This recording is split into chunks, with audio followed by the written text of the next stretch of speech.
네, 여러분 안녕하세요. 캘리포니아는 완연한 가을을 맞이하고 있습니다.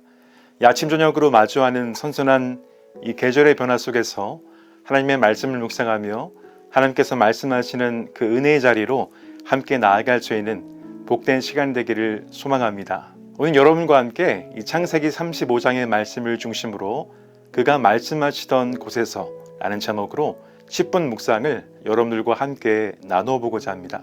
이 창세기 35장을 이해하기 위해서는요, 먼저 34장의 이야기를 살펴봐야 합니다.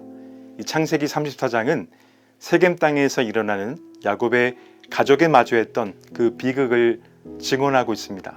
이 세겜 땅에서 야곱의 가족은 큰 아픔을 겪게 됩니다. 바로 야곱의 딸 디나가 성폭행을 당하게 됩니다. 그런데 성경을 보면 이 딸의 아픔을 보고서도 침묵하고 있는 이 비열한 야곱의 모습을 우리는 엿볼 수 있습니다. 왜 야곱은 이 딸의 아픔을 보고서도 침묵해야만 했을까요? 먼저 우리는 이 말씀을 묵상하기 위해서 왜 야곱의 가족에게 이런 비극이 일어났는가에 관한 질문을 먼저 살펴봐야 할 것입니다. 첫째로요, 야곱이 거주하고자 했던 이 세겜은요, 하나님께서 명하신 곳이 아니었습니다. 하나님께서 야곱에게 명하신 곳은요, 하나님의 집을 뜻하는 베델이라는 곳이었습니다. 그러나 야곱은 그 하나님께서 원하시던 곳을 벗어나 이 세겜 땅에 정착하려 했던 것이었죠. 여러분, 이 성경을 보면 이 죄를 뜻하는 하마르티아라는 단어가 언급됩니다.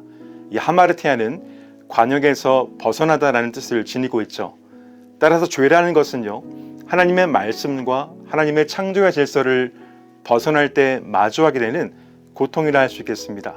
하나님께서 이 야곱의 가족을 연단시키기 위해서 일부러 고통을 허락한 것이 아니라, 우린 성경을 읽으면 읽을수록 우리 하나님은 하나님의 자녀들에게 일부러 고통을 허락하시는 분이 아니라는 것을 잘 알 수 있죠. 바로 야곱의 가족이 겪어야 했던 고통은 무엇입니까? 바로 야곱의 가족이 그 하나님의 말씀에서 벗어나 그 하나님께서 머물러 하신 삶의 방향을 벗어난 대가로 경험하게 되었던 죄의 결과라 할 수 있을 것입니다. 둘째로, 이 야곱이 딸의 아픔을 보고서도 침묵했던 이유는 바로 인간의 죄성으로 인한 편애 때문이었습니다. 이 창세기 34장의 시작은요, 레아가 야곱에게 낳은 딸 디나라고 증언하고 있습니다. 이 짧은 한 구절이 우리에게 많은 것을 의미해 주는데요, 여러분이 잘 아시다시피 야곱이 사랑했던 여인은 라헬이었습니다. 반면 레아는요, 야곱이 사랑하기보다는 야곱을 오랫동안 부리기 위한 외삼촌 라반의 계략으로 얻어진 부인이었죠. 성경을 계속해서 읽다 보면 야곱이 침묵 속에 발견하게 되는 야곱의 편애를 우린 엿볼 수 있게 됩니다. 만약 디나가 야곱이 사랑했던 라헬의 딸이었다면 야곱은 과연 어떻게 반응했을까요? 훗날 야곱이 편애했던 요셉, 그리고 그 편애로 인한 아들들의 갈등의 이야기를 함께 묵상해 보시면 그 인간의 죄로 인한 편애가 가져오는 고통의 결과를 우리는 깨닫게 될 것입니다. 결국 하나님께서 말씀하시던 그 삶의 방향을 벗어난 야곱의 고통 속에 하나님은 그에게 나타나시게 되죠. 그리고 하나님을 떠났던 세겜의 방향에서 돌이켜서 이제는 하나님께서 명하시는 곳으로 나아갈 것을 말씀하시게 됩니다. 1절 말씀입니다. 하나님이 야곱에게 이르시되 일어나 베델로 올라가서 거기 거주하며 네가 내 형 에서의 낯을 피하여 도망하던 때에 내게 나타났던 하나님께 거기서 제단을 쌓으라 하신지라. 하나님께서 야곱에게 명하신 곳은 바로 베델이었습니다. 1절 말씀에서 하나님은 야곱에게 그가 나아가야 할 삶의 방향을 아주 의미심장한 표현으로 우리에게 말씀해주고 있습니다. 바로 네가 내 형 에서의 낯을 피하여 도망하던 때에 내게 나타났던 하나님께로 나아가라고 말씀하셨던 것이었죠. 바로 야곱이 살았던 그 험악한 인생 가운데 가장 힘들고 두렵고 외로웠던 그 절망의 순간에 찾아오셨던 하나님 앞에 나아갈 것을 하나님은 말씀하고 계십니다.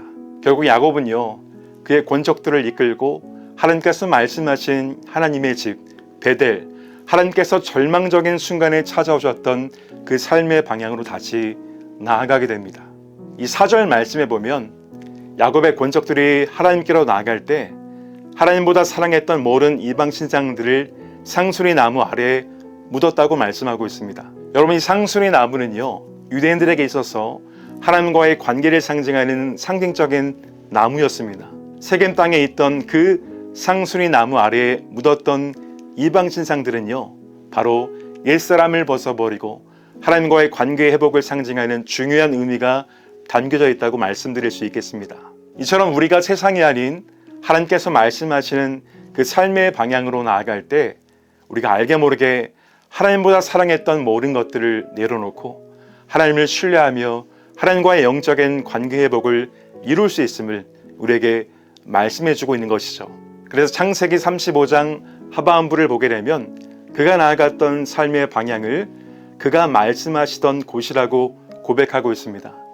계속해서 성경은 야곱의 가족이 그가 말씀하시던 곳으로 나아갈 때 이후의 삶의 변화를 기록하고 있죠. 그의 가족에게 어떠한 일이 있을까요? 바로 야곱의 가족에 마주했던 또 다른 아픔을 말씀하죠.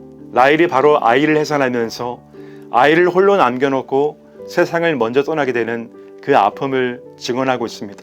라헬은 그 혼자 남은 아들을 보고서요, 슬픔의 아들 베노니라고 고백하며 세상을 떠나게 됩니다. 아들을 홀로 남겨두고 떠나는 이 엄마의 마음이 얼마나 아팠을까요?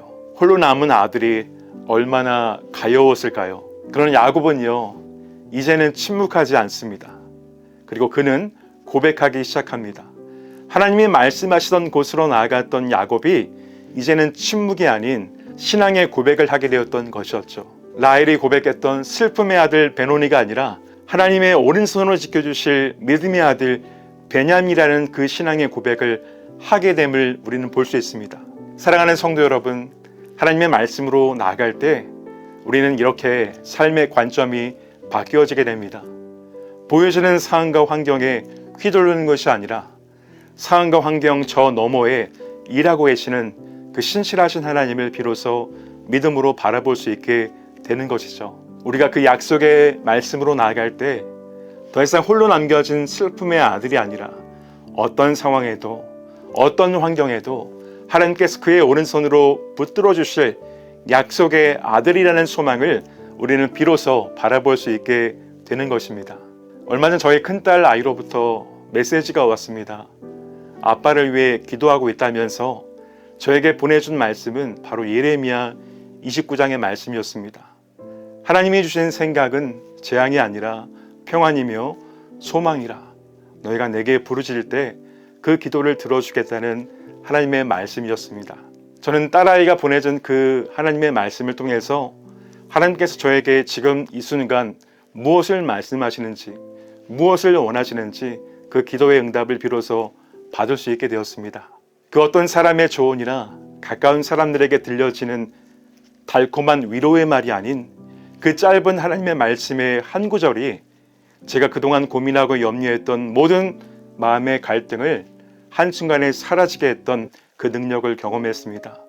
바로 하나님께서 이루실 소망, 하나님께서 하실 그 믿음의 일들에 대해서 비로소 구할 수 있게 되었던 것이죠. 오늘 말씀을 정리하면서 야곱이 나아갔던 그 삶의 방향, 바로 하나님의 말씀이 있는 곳으로 우리가 나아가기를 소망합니다. 행여나 여러분들의 삶 가운데 이 사방으로 우겨쌈을 당한 것 같은 답답한 상황과 환경에 놓여진 분들이 계십니까? 혹은 자녀들의 문제들로 가슴 아파하고 있는 분들이 계십니까? 우리가 그 하나님께서 말씀하시는 곳으로 나아갈 때 우리는 그 말씀을 의지하고 그 말씀의 방향을 통해서 하나님께서 우리에게 허락하시는 그 소망, 그 마음의 평안을 경험하게 될 줄 믿습니다. 이번 주 한 주간 혹시 여러분의 삶 가운데 하나님의 말씀 읽기를 게을리했던 분들이 계시다면요, 오늘 이 말씀을 통해서 우리가 하나님께로 더 가까이 나아갈 수 있는 축복의 시간이 되기를 소망합니다.